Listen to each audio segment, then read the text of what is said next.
Hello there. Welcome to the Saroy channel, wherever you are in the world. And so much love to each and every one of you. How are you doing? I hope you're doing remarkably well. I'm doing great, thank you very much. And I'm so delighted you've joined me for part 4 of our story tonight. And what an incredible story this is, I'm sure you agree. Absolutely fascinating. And let's continue with part 4 of our story. As I sat there in the SUV at the parking lot of the supermarket, I began to blubber and let it all out.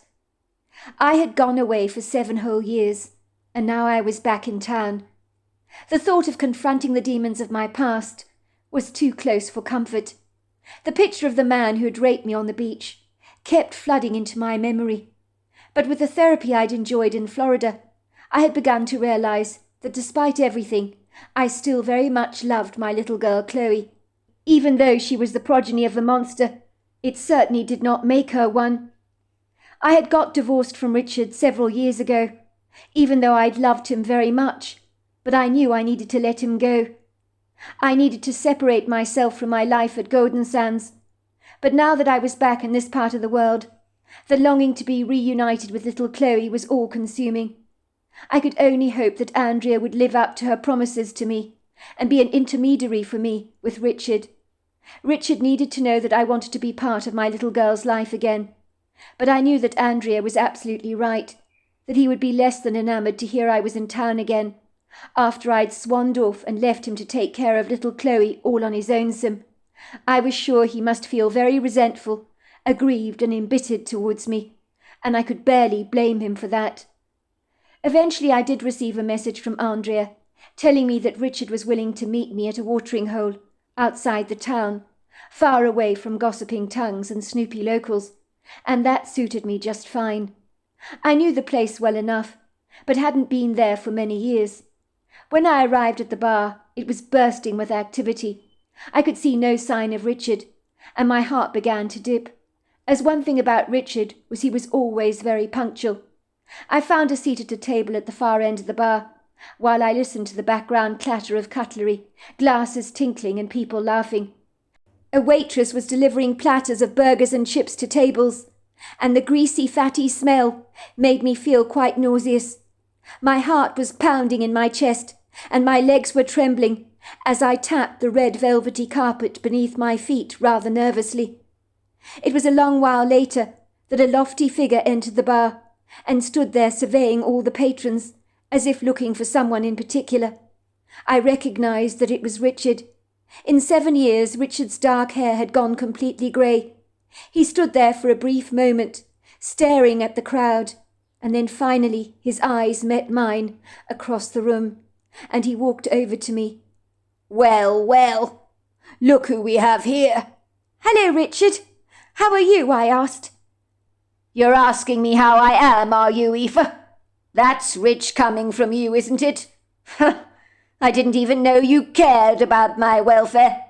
How do you think I've been over the last 7 years? When you sashayed off out of my life, leaving me to take care of little Chloe all on my own. Why did you do it, Aoife? I've always tried to get my head around that question. We were good together, both of us. You were the love of my life. Why did you up and leave like that? You broke my heart. You wantonly tore our lives to shreds. And for what?" "Sit down, Richard," I said, gesturing for him to take a seat. I called the waitress over and ordered 2 beers for us. "It's complicated, Richard," I said, taking a seat. "No, it's not complicated," said Richard, frowning. "Things only get complicated if you make them like that, Aoife. I loved you. Having little Chloe was the best thing that had ever happened to us. But then you bogged off into the sunset, didn't you? Abandoning me and our 6-month-old baby. It was so out of character for you to behave like that. And then out of the blue I get a divorce notice in the post. You certainly know how to kick a guy when he's down, Aoife. I'll give you that." "I'm not proud of myself, Richard. All you need to know is what I did was not good, and I appreciate that. But I was in a very bad place, a really, really bad place, an all-time low. I didn't trust myself to be a good mother to Chloe. I couldn't be around her. I just couldn't. So you had a bad case of postnatal depression. Believe it or not, I understand that, Aoife. I really do. Some people can have it bad. I've read all about it. But why didn't you speak to me if you were depressed?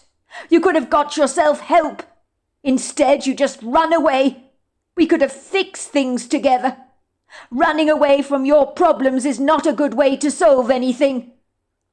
I wish it was as straightforward as that, Richard. But I regret to tell you it isn't. So you're in town now, like a rash, are you? And you want to have access to Chloe. Is that it? Richard, please. She's my daughter. She deserves to get to know her mother, does she not? The waitress arrived on the scene, presenting us both with our drinks. Richard took a sip of his craft beer. He crowned his lips with some of the foam, which he wiped away with the back of his arm. You've been away for 7 long years, Aoife. That's a hell of a long time as far as I'm concerned. I have a fiancée now called Lacey.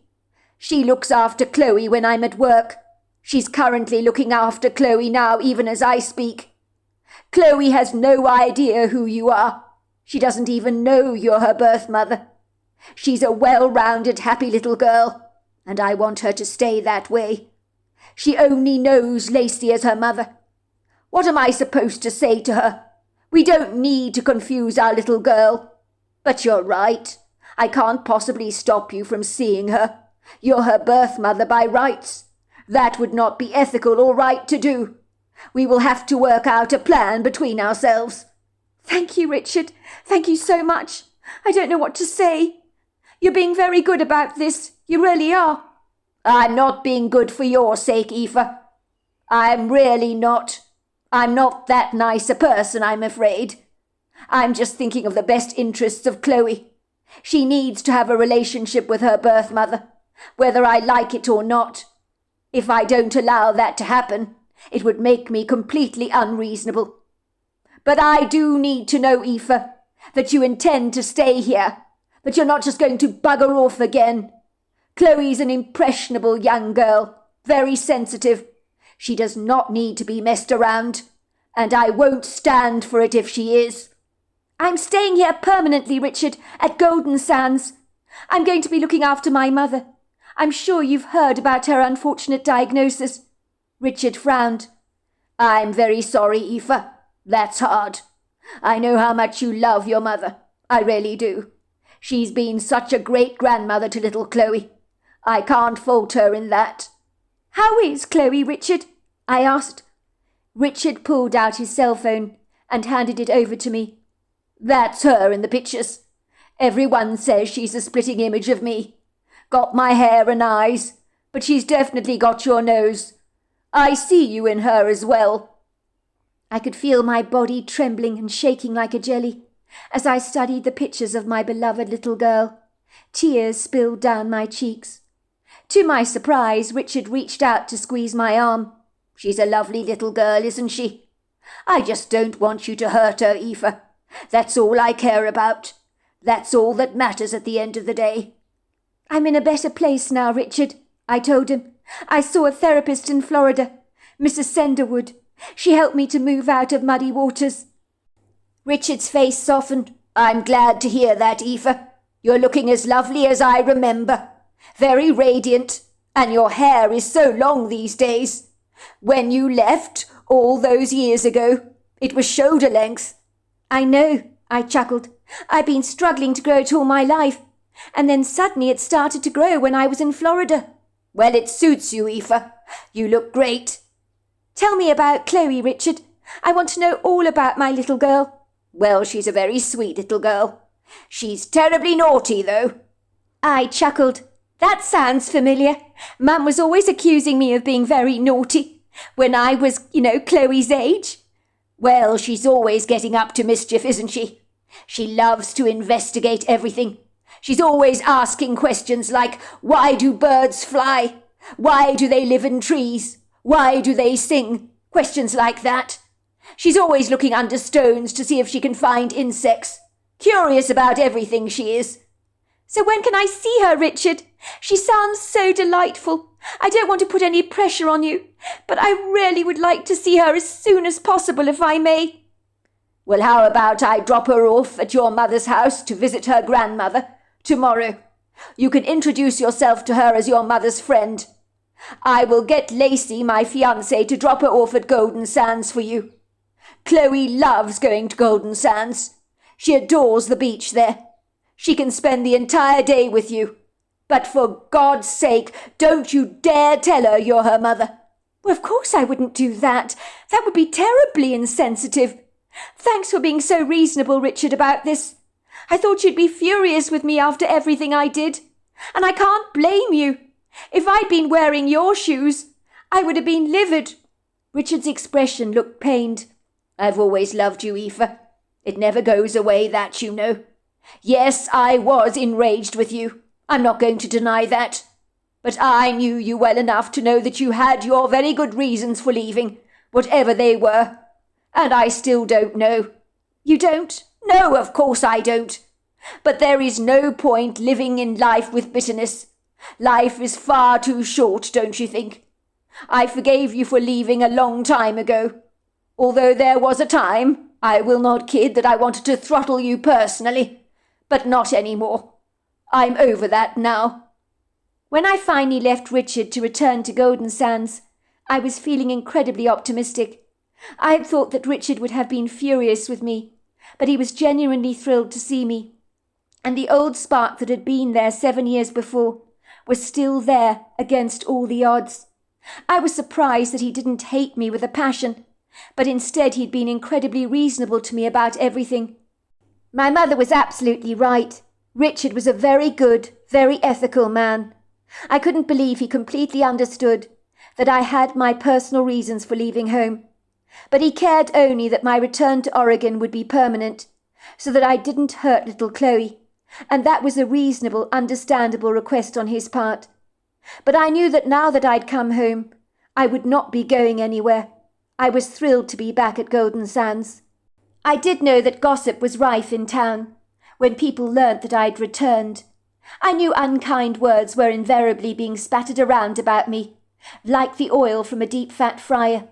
"Selfish bitch! What kind of a mother is she, I mean, to walk out on her baby like that? How dare she think she can come back after all this time? The woman is completely sick in the head!" "How did it go?" my mother asked me when I returned home. "Has Richard agreed to let you see Chloe?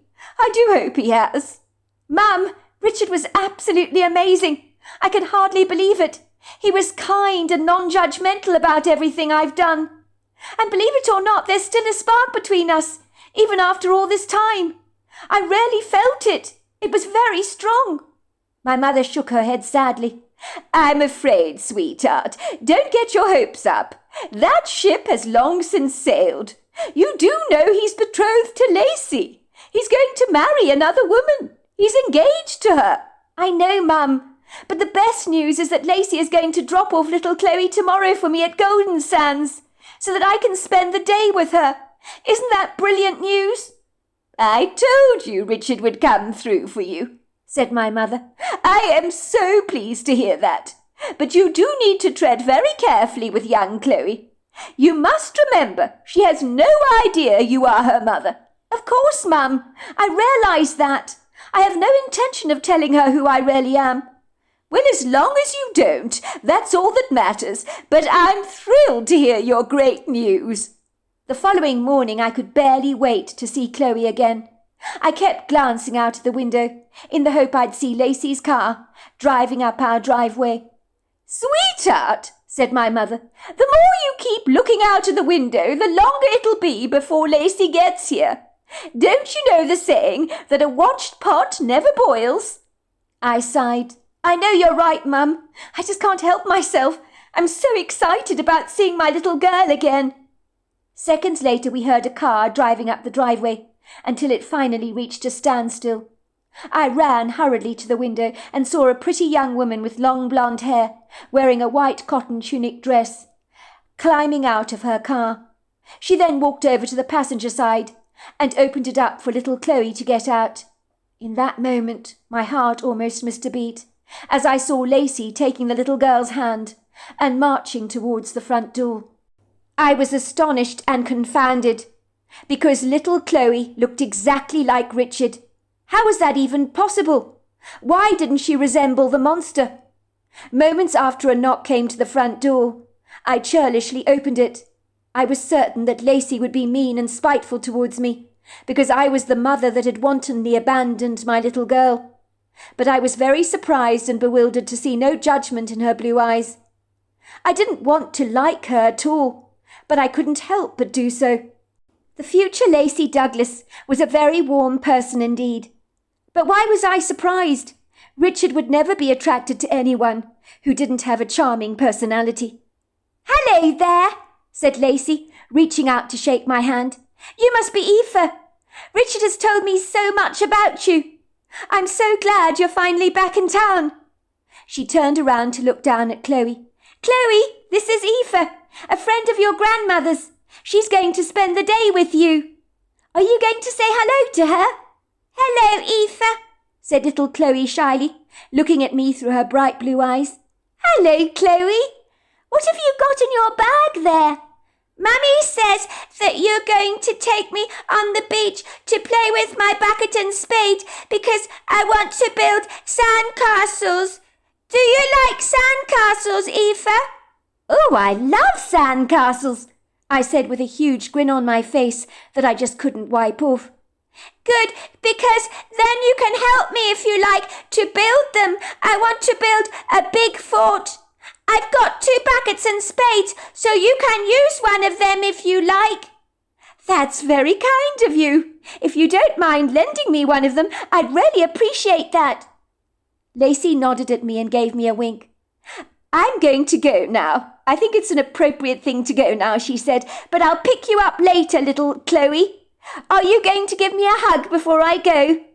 The little girl ran over to Lacey and threw her arms lovingly around her. "Bye-bye, Mummy. I'll see you later." "You be a good little girl for Aoife and Granny Claudia, will you?" "Of course I'll be good. I'm always good," said Chloe with a twinkle in her eyes. After Lacey was gone, I quickly prepared a picnic bag, and before long little Chloe was walking with me down the beach. It was just the most wonderful feeling to be walking next to my little girl, the most natural feeling in the entire world. There was nothing quite like it. "I like it here at Golden Sands," she told me. "I love the beach. Where I live, there's no beach. I wish we lived here. It takes us 10 minutes in the car to get to the beach." "It's nice being by the beach, isn't it?" I said, chuckling. "It's the best," said Chloe with a big grin.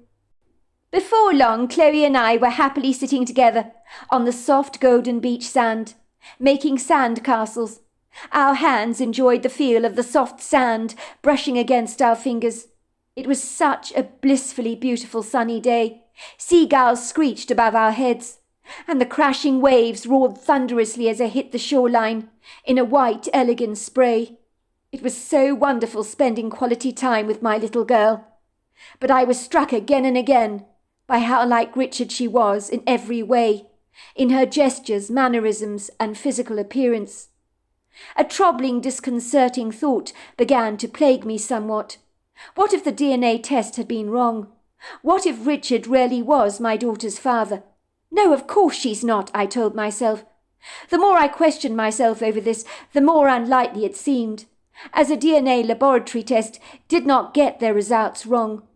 Whether I wanted to believe it or not, that monster that had attacked me on the beach that day was Chloe's father, and I needed to get my head around that. After Chloe had finished building sand castles, we both went exploring the rock pools together. Chloe stared down into the crystal blue water, watching the tiny fish darting around, with an expression of jubilation on her face. She giggled happily. "Look at that fish over there, Aoife! It's silver with a yellow stripe. That one has a blue stripe. They're so tiny and pretty. I'm going to draw them later when I get back home." "They are tiny, aren't they?" I said to Aoife. She sighed in frustration. "But they're far too fast to catch," she complained.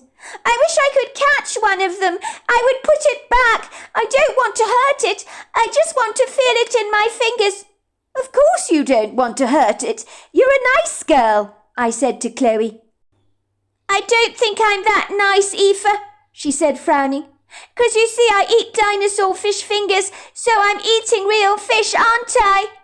They want you to believe you're eating baby dinosaurs, but they're made out of fish, you see. Well, what's wrong with that? I asked. 'Cause I'm eating fish, silly. I wish I didn't like dinosaur fish fingers so much. I do wish I could be a vegan. My friend Carla, she's vegan. When I go to her house, the food is really, really yucky. They drink almond milk instead of cow's milk, and they don't eat any meat. They eat a substitute, you see, that's supposed to taste like meat, but it's like rubber. It's really horrible. Well, that's vegan for you. They avoid all meat, you see. But I wish I could be like that. But I like meat too much. Does that make me a bad person, Aoife? 'Cause things have to be killed for me to eat. It doesn't make you a bad person, Chloe, if you eat meat. Where did you get that idea from? I couldn't believe my 7-year-old daughter was talking like this. I was touched to the quick at her level of perception and sensitivity. You know, sometimes we do have to kill, don't we, Chloe? Think about a lion in the wilds of Africa, for example. A lion cannot possibly survive on vegetables alone. He's forced to kill whether he likes it or not. Otherwise, he will surely die. But I didn't think of it like that. But you're right, Aoife. But I still feel very sorry for the lion, 'cause he has to kill even if he doesn't want to. He can't go vegan, can he? No, he can't. Even if he wanted to, he can't. And some people are like that. They may want to be vegan, but they can't because they love meat too much. And there's nothing wrong with that. Daddy also likes meat too much. He always likes to eat T-bone steaks. There you are then. My heart melted like butter on a corn cob, listening to my daughter's deep observations. I could see she was a big thinker, and I really liked that about her. What had ever induced me to leave my daughter all those years ago? She was the most beautiful thing I had ever beheld. It was as we were playing around on the rocks that I had the overwhelming sense that Chloe and I were not alone. Something or someone was watching us. I had experienced that unsettling feeling once before on this beach. An insidious experience that had made every part of me become frigid with fear. I had been flooded with an adrenal response that had encouraged me to run, but somehow it was almost as if there was a short in the direct line of communication between both my body and brain, and before I could react, I had seen the man who was later to attack me. The memory unfortunately came flooding back for a brief second, as I stood there on the rocks with my little girl. The oddest feeling on this occasion was I found that the feeling of being watched felt both benign and benevolent. Maybe it was because I was so deliriously happy spending this time with my beautiful little girl, with her wide, earnest eyes and cherub-like cheeks, that I could not envisage anything bad could ever happen when spending time in her company. At this moment I was actually standing on the rocks, probably yards away from the spot where I had been attacked all those years ago. But I was now thankfully replacing horrifying flashbacks with great memories that I was creating with my little girl. Don't be silly, I persuaded myself. No one is watching you. It's all in your head. But as I briefly glanced towards the trees, I saw a tall, dark, shadowy silhouette, looking straight at me, with recognition on his face. It was the male Bigfoot that had rescued me all those years ago, and had sat with me on the beach. I was filled with an overwhelming sense of gratitude, as the Bigfoot's treacle-coloured eyes held mine for a moment. I was flooded with such warmth. It was almost like the Bigfoot was genuinely pleased to see me again, absolutely delighted I had returned to the same beach and had recovered from my ordeal. I don't know how long we stood there staring at each other, but it felt like a good 10 minutes or so. Chloe noticed absolutely nothing. She was gazing into the rock pools, goggling happily at the little fish that she was trying so desperately to catch with her tiny little hands. The Bigfoot nodded at me and then turned around and glided away, and I felt such love in my heart. I had no idea that this day was about to only get better when I saw Lacey walking down the beach towards me. She had a warm smile on her face. This was Richard's fiancée. Every single part of me wanted to despise her and dislike her, but I couldn't do that because she was a genuinely nice person. "It's Mummy!" cried Chloe in delight. She ran eagerly across the rocks to throw her tiny arms affectionately around Lacey's legs. "Mummy, I want to show you the fish in the rock pool," she said happily. "They're so fast, but they're so tiny. I want you to see them." I sat back on the beach sand, watching Lacey happily interact with little Chloe, and then she led Chloe by the hand and told her to build some more sandcastles. "You build something nice for me, Chloe, will you? I'm going to sit next to Eva for a moment to have a little chat." "But what must I build?" asked Chloe. "Make me a princess castle." Chloe looked pleased and began energetically building more sandcastles in the sand. "Mind if I join you?" asked Lacey. "Of course not," I said, gesturing for Lacey to sit down on the sand close to me. "I must say I love coming to Golden Sands. It's always an excuse to come to the beach. And I just love the ocean," said Lacey, staring out at it contentedly as the waves thrashed against the shoreline. "I don't know, I just find it so soothing being out on the beach. Don't you?" she asked me. "Of course," I said. "There's nothing like it. Did you miss this place when you went to Florida? I bet you must have." "Like you can't believe," I admitted. "You do know that Richard is still madly in love with you, Eva." "What?" I said, staring up at Lacey in surprise. This I did not expect to hear from the fiancé of my ex-husband. "Sorry, what are you talking about? You're engaged to Richard, aren't you?" "I'm divorced from Richard, and I'm incredibly grateful that you are both agreeing to let me see my little girl. You have no idea what this means to me. I appreciate it so much." I was surprised that you and Richard were so reasonable towards me, given what I put Richard through. I'm sure Richard loves you very much, Lacey, and I would never want to come between the both of you. I really wouldn't, but I do want to have access to my daughter. I'm sure you can understand that." Lacey frowned. "That's the problem. You've always been between us, Eva.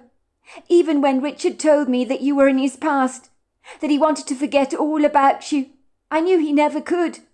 I could always see this longing in his eyes. I wanted to believe he'd got over you, but he never did. He never stopped loving you, Eva.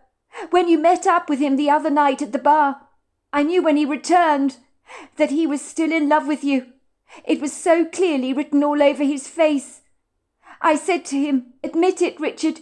You're still in love with Eva, aren't you?' He tried to avoid my gaze, and then with a very guilty hangdog expression on his face, he admitted that he still loved you very much, and that he was terribly sorry that he still felt this way about you. He felt bad for me, but he couldn't help it. Nobody can help who they love, can they?" "What are you saying exactly?" I asked. "I'm saying that I can't possibly marry a man who's in love with someone else. I may be engaged to Richard, but it's not going to work out. It never would. I told Richard as much last night. We broke up as he agreed he could never love me like he loves you." "He actually said that to you?" I asked in bewilderment. "I'm afraid so. But then again, I knew in my heart all along, Eva, that Richard would never be mine. Not really. I'm glad you came back in time. And I do hope that you and Richard can make a go of things together. You really do have my blessing in that department." "I cannot believe Richard said all that to you about me. And I'm very sorry, Lacey, that he's broken your heart and that your relationship has ended. I feel very bad about this. I don't understand why he doesn't hate me after all the things I put him through. I wasn't kind, walking away from him in the way I did. But love is not like that, Eva, don't you see? Richard forgave you a long time ago." "But what about Chloe? You love her, don't you, Lacey? She calls you Mummy." "Of course I love her, very, very much. And I would still like to be involved in her life. But at the end of the day, you are her real mother. She needs to get to know you." "Well, I'm not sure if Richard and I can really fix everything that happened between us," I said to Lacey. "There's so much water under the bridge, isn't there?" "But is there, Aoife? I'm not sure there is. You had your reasons for going away, I'm sure you did. And I don't pretend to understand that. But I'm certainly not going to judge you for them. But I do know that if you can fix the damage that has happened between the two of you, you should do it. It's really worth it for the sake of little Chloe. And Richard is one of the finest men you can ever hope to meet. If he still loves you, I say go for it, girl." And to my amazement, Lacey wrapped me warmly up in her arms and gave me a big hug, even though there were tears in her eyes. I realized that Lacey was an exceptionally kind soul to let go of the man she loved because she recognized he was in love with someone else. In truth, I really thought it unlikely that Richard and I could make a go of things after I'd buggered off for 7 long years. But I was proved wrong, as the love between us just bloomed. Richard forgave me for leaving him. "I don't know why you went away, Aoife, but I know you had your reasons. I forgave you a long time ago. Lacey's right about that. I just know one thing for sure, and that is I cannot live without you. So I want us to put this behind us. In truth, I don't think I could have ever married Lacey, even though she's a very good woman. So I'm glad she ended the relationship with me. I knew when I saw you in the bar that night, I could never marry her. I wanted to lash out at you when I saw you, but all I felt towards you was incredible love. I wanted to just run into your arms and embrace you. It was all I could do to restrain myself from doing so, because I was supposed to hate you. I was supposed to despise you for what you had done." I felt compelled to tell Richard why I'd left him all those years ago. But how could I? Because then he would know Chloe was not his little girl, and I knew that this news would absolutely devastate him. But Chloe was so like Richard that I decided to repeat the DNA tests over again, and this time they came back as a match for Chloe being Richard's girl. When I read the results, I was in total shock, as was my mother. We were both astounded. How was this at all possible? All I can say is I must have stuffed up the DNA tests myself, or the laboratory for once in their life got it all wrong.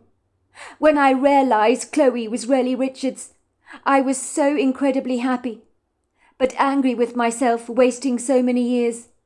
In the end, I was able to convey to Richard the reason why I'd run away. He was completely confounded by everything.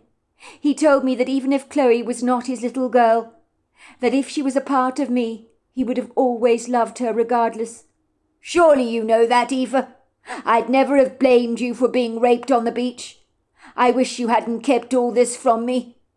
Do you know, Aoife, being a father is more than about just blood.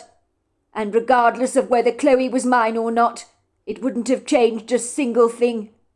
But God knows how those DNA tests got it all so wrong. Maybe it was a computer glitch or something. Or maybe you personally contaminated the samples that you sent off. But whatever happened, something went wrong." I never did find out who the man was that attacked me all those years ago. And in truth, I do not want to know. He remains a John Doe as far as I'm concerned. A year after Richard and I got together, my mother had a stroke and died. In truth, it was a real blessing in disguise. My mother would have hated to have lived a life not knowing her own children. Me and Richard sold up the designer home we lived in and moved to Golden Sands, much to Chloe's delight, as nothing beats a house on the beach. Richard and I got remarried, and my daughter Chloe believes she's the luckiest girl in the world because she has 2 mothers, because we made Lacey her godmother, and I am her birth mother. Lacey has become one of my very best friends. She's now married to a lovely gentleman. So everything worked out in the end in ways I could never have imagined possible. But then again, I always believe life has a way of making the mud finally settle. And as for the Bigfoot, I haven't seen him again, but I still believe he's out there, and I feel safer knowing he's around. So there you are. That's my story. Wow, what an incredible story. I so enjoyed that story, and what an amazing ending. I cannot believe that, but it is possible. I suppose there could have been a, computer glitch. It could have been a printing error or something on the DNA results. But what a fantastic story. Until next time, goodbye and good night.